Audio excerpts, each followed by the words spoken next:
And now, ladies and gentlemen, it's time for me to invite our chief guest of the evening, Honorable Minister Shri Aaditya Thackeray, Cabinet Minister of Tourism and Environment for the Government of Maharashtra, on stage to address the audience.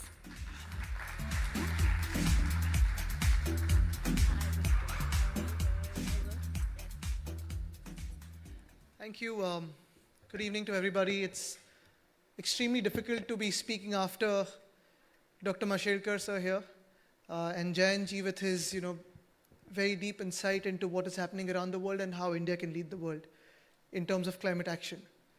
But I always get, very joyous when I meet Jayanji because I think he's the only other politician who's speaking about net zero so much, at all conferences. A very good evening to Sangeeta ji.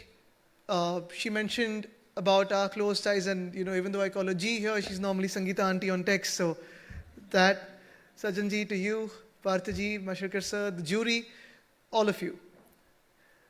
What is very beautiful about this gathering this evening is that this is not just for show, this is not just for the Environment Day, this is not just for one particular day.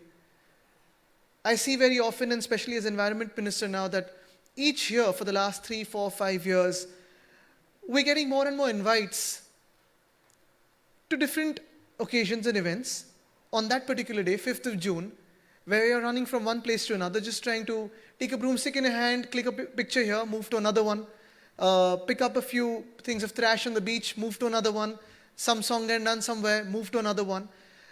But I think for us to be speaking about why this is needed as climate action would be a waste of time for all of us today here. I think all of us are here because we know what climate action is. We know what climate emergency we are facing today. And all of us are not just speaking about it, all of us are not just hearing about it, but the people who are being awarded here or rewarded for their work or being recognized for their work are the ones who are actually not just working, but silently and actually working on ground for climate action and to ensure that we are in safe hands. So thank you to everyone who's here. You are being rewarded, you are being awarded, you are being recognized, but we believe that we are in safer hands with people like you around us. So thank you once again for that. Today, as we speak about Environment Day, today as we speak about and celebrate the climate warriors, one positive change I've started noticing around the world, especially in the last 2.5 years, and there's one positive and one negative. Obviously the positive one first is everywhere you go, every single industry, every single corporation, every single government, climate action, climate change, environment, sustainability, these are the words that are actually driving policies in these places. I've just come back from Davos and it was my first time at Davos. I believe a lot of you must have been there very many times, but from what I hear from the stalwarts at Davos is that probably for the first time, the CSOs, the Chief Sustainability Officers at every place, in every company, in every corporation, were given the front seat. And those who have been to Davos, there's a top link that is very active, and through the top link you approach each another, you start speaking about each other, start speaking to each other. And this time around, almost every company of the 40-odd representations we had in the Maharashtra Pavilion had a Chief Sustainability Officer who was speaking more than the CFO. You had the CSO actually sitting at par with the CEO. And you also had an environment minister who was sitting at par with the energy and industries minister. So I think that was the biggest change. But of course, going beyond that, we had a couple of MOUs with the Global Plastic Alliance. We had a couple of MOUs with people who were speaking about green steel, green cement. You had a lot of people who were talking about innovations, disruptions. And Sangeeta ji, I really want to congratulate you wholeheartedly. Because what you have done today with the India Climate Collaborative, and Shloka to you too, because I keep seeing your work, whenever we speak and you've been working with the government of Maharashtra, is that you've instituted a place where innovators, disruptors, newer ideas, newer thought processes, design thinking can come together and be financed. I think that is very, very crucial. Mashelkar sir, you're here, Partha ji, you're here. If we together, and Sangeeta ji is of course here, say the government of Maharashtra and all of us can come together, because what we've done is recently we've instituted the Maharashtra Council of Climate Change. We're the first state to do so. If we can come together and institute a seat of learning where research, innovation can be a part of the normal thought process in India, because normally when you read about innovations, normally when you read about disruptions, newer ideas coming in, and say the Time magazine at the end of the year, and that's my favorite issue to read, it's from world over, and it's not just from the IIMs and IITs of those places or ISROs and DRDOs of those countries. It is from junior colleges and schools where younger innovations are given a place in their national policies. If we can do that, I think that will be a huge thing for us. And that, if you can take the first step, I think we'll walk the next 100 steps of the government of Maharashtra. And I commit to you that the innovations that you want to scale up, the ideas that you want to scale up, we at the Department of Environment and Climate Change in the government of Maharashtra, we're ready to absorb all of them and take it ahead along with you. I think that is what we want to do here. I've come to believe in the last 2 years as my role as a 31-year-old minister in the government of Maharashtra, and that too for environment and climate change. And I remember when Dr. Mashelkar said that, I had sort of told him that I would be asking for and requesting the chief minister, who also happens to be my father, but I do not have a special pull there in terms of governance, the Department for Environment. There were 2 reasons. The first one, of course, is I come from a family of passionate environmentalists, conservationists. The chief minister also happens to be a wildlife photographer, a wildlife enthusiast. My brother happens to be a wildlife research person, discovering more than 40 species of the most weird things you could think of, right from scorpions to snakes to frogs. So I don't prefer traveling in terms of environment and climate change with him. But the other one, I keep joking with other people, is this is one of the departments which was never asked for or never seemed to be senior most in a government. And what we've managed to do in the last 2 years is transform the department from a department that actually gave away regulatory permissions arbitrarily to something which is now systemized, which every industrialist, every corporate house, every real estate person, every person who's wanting to seek a permission on environment can say that, okay, I will at least get one hearing in a month's time, not be pending for 2 years. That is one thing that we've done. But apart from that, we've taken environment and climate change to every other department of the government of Maharashtra. We've taken environment and climate change across the globe. We've gone to the COP26. We've got an award, of course, with our partner agencies like the India Climate Collab, WRI, C40, Climate Group, all the other people who've been working. I see many faces who are working very closely with us on this. But I think what we've done is we've tried to make environment and climate change the mainstream talk of this state. Today, as we've instituted the Maharashtra Council of Climate Change, we've come to believe that the work of climate change and climate action is no longer the work of the Environment Ministry alone. It belongs to the Urban Development Ministry. It belongs to the Rural Development Ministry, to the Industries Ministry, to the Energy Ministry, to Transport, to every other ministry but the Environment Ministry. Because if we, as departments, start inculcating good habits into departments itself, then to individuals, then to citizens, I think we can make a huge change together and individually, because that is what is needed today for the planet. If we look at just the Times of India or any other news in the last 6 months, 8 months, 1 year, as Sangeeta ji said, that we've become some of the hottest, we've had some of the hottest days in the past 120 years. And each year, as you take up the newspaper, each year as you hear the news bulletin, it's not just the hottest, but it's the hottest, the wettest, and the coldest in the past 100 years. And each year we're breaking that mark, we're breaking that barrier. If you remember, January, we had thunderstorms. February, we had hailstorms somewhere. March was probably one of the coldest March. I don't think we've ever had to wear sweaters in Mumbai, and we started wearing that. Summers have been extremely warm.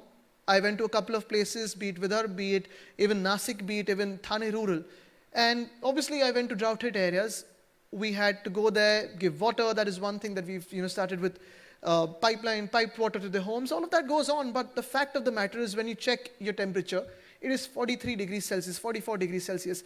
I do not remember a summer or a summer vacation when I was in school, say probably 15 years ago, 20 years ago, that would have gone beyond 35, and that was the time my mother used to tell me, it's 35 degrees outside, don't go out and play. Go at 5 o'clock in the evening. Today, 5 o'clock is 38 degrees Celsius. And that is what we are doing to ourselves. And, rightfully, as Parthaji said, that we've gone past the time of naming and shaming. I think We've gone past that time. We should move ahead of that time because we cannot shame someone. We're all responsible for it. We breathe the same air, we share the same water, we share the same space. If someone's using a guzzling vehicle, someone else is using it too. If someone's using more energy, someone else is using it too. We do not realize it.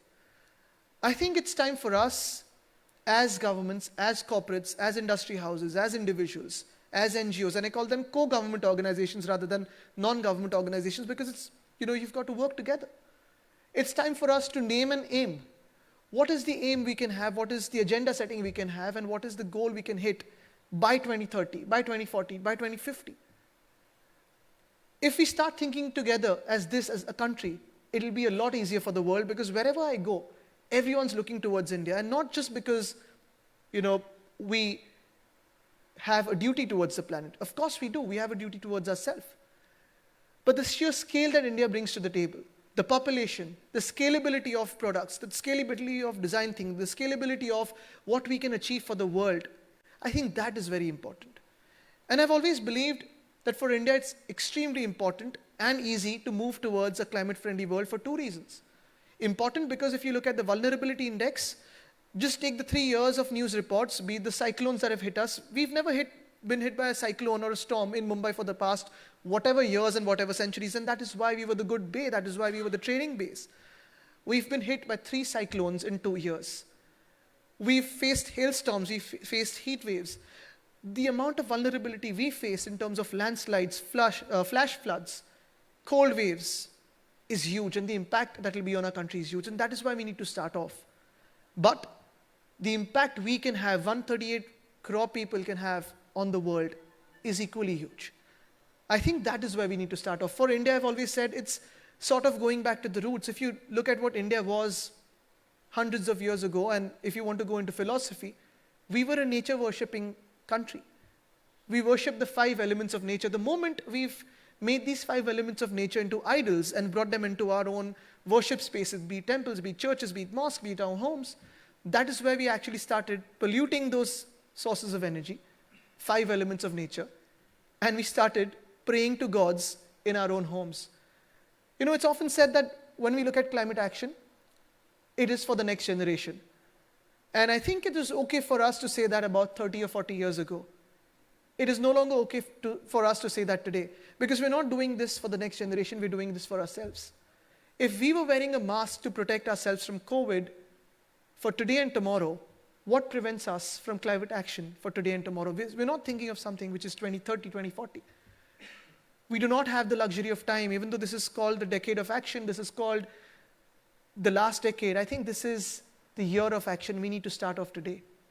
We cannot just keep reading about the hottest year, the wettest year, the coldest year, and believe that someone else is going to do this for us.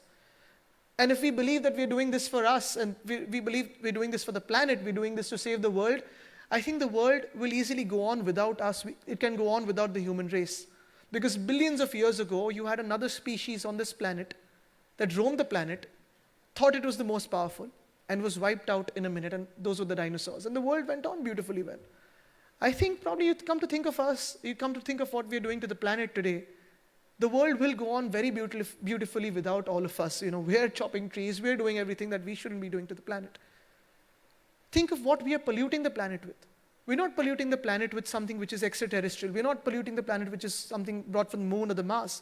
When we blame cement, when we blame steel, when we blame plastics, it is not the material or not the element that is wrong or a bane for the planet. It is our usage pattern that has changed this and made it bad for us. If all of us start being responsible, we start behaving for ourselves, taking care of ourselves, we're doing it for our own generation, I think we can create a huge impact.